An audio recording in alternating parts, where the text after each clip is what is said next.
নমস্কার বন্ধুরা, কেমন আছেন সবাই? খুব ভালো আছেন নিশ্চয়ই। আমিও ভীষণ ভালো আছি। Welcome to my cooking channel মায়ের সহজ রান্নায় সবাইকে জানাই স্বাগত। আজকে আমি একটা স্যুপের রেসিপি নিয়ে এসেছি, যেটা শুধু রুগীরা নয়, কিন্তু পেশেন্ট নয়, বাড়ির সবাই খুব ভালোবাসবে খেয়ে। আর বাচ্চাদেরও কিন্তু আপনারা এটা করে খাওয়াতে পারেন। তবে বাচ্চারা যখন খাবে তখন কিন্তু ঝালটা একটু কম দিয়ে নেবেন। আমি বুকের দিকের মাংস নিয়েছি। যারা ফ্যাট জাতীয় মাংস খেতে পারেন না বা খাওয়া বারণ, বা নিজেরা স্বাস্থ্য সচেতন, তারা কিন্তু এই রকম বুকের মাংস নিতে পারেন, যেটা খুব সহজপাচ্য আর ফ্যাটটাও ভীষণ কম থাকে।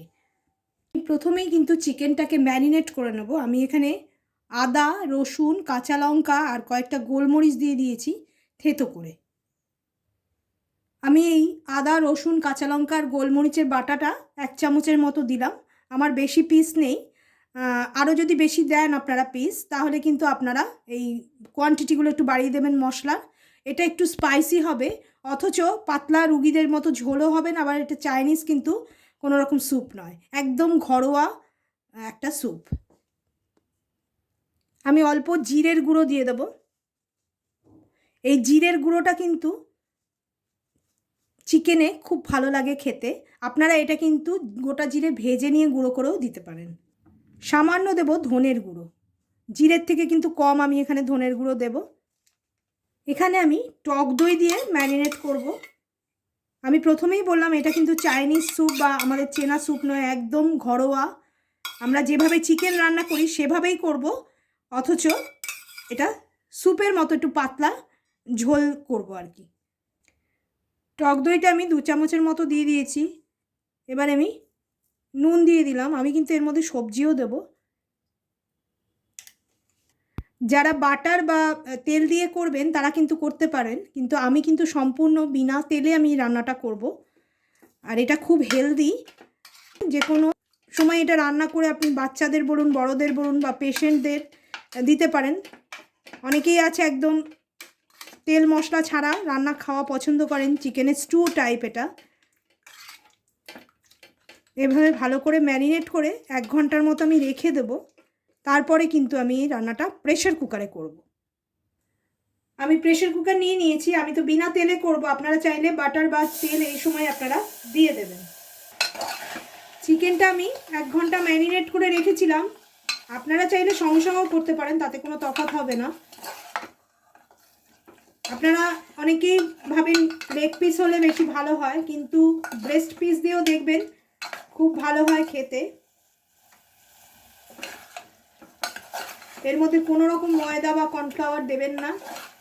এইরকম স্যুপই খুব ভালো লাগবে। একটু ভেজিটেবলস দেবেন। এটা রুটির সঙ্গে বা টোস্ট করে নেবেন, পাউরুটি, তার সঙ্গেও খুব ভালো লাগবে। শুধুও খেতে খুব ভালো লাগে।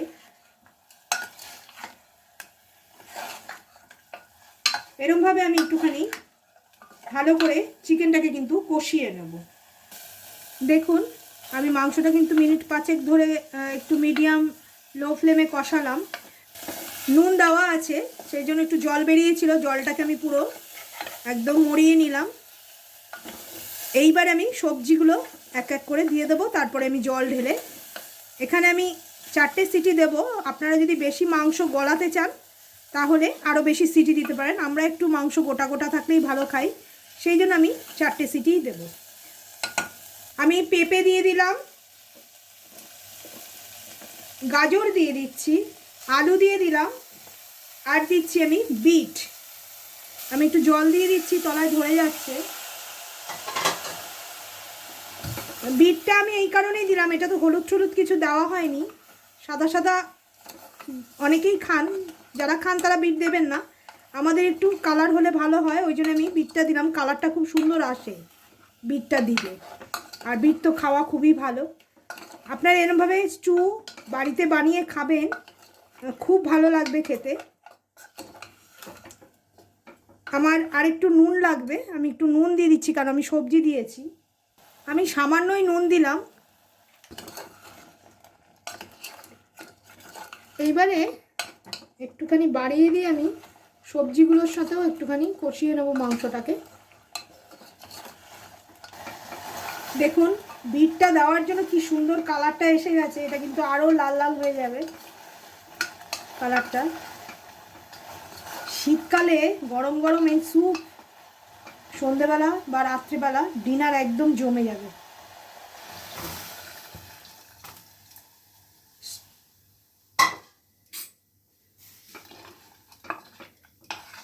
স্টু বা স্যুপ জাতীয় জিনিস একটু পাতলাই ভাল লাগে খেতে।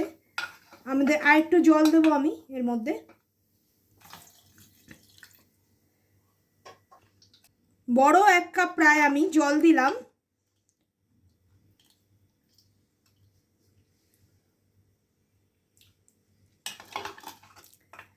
আমি এবারে ঢেকে দেব।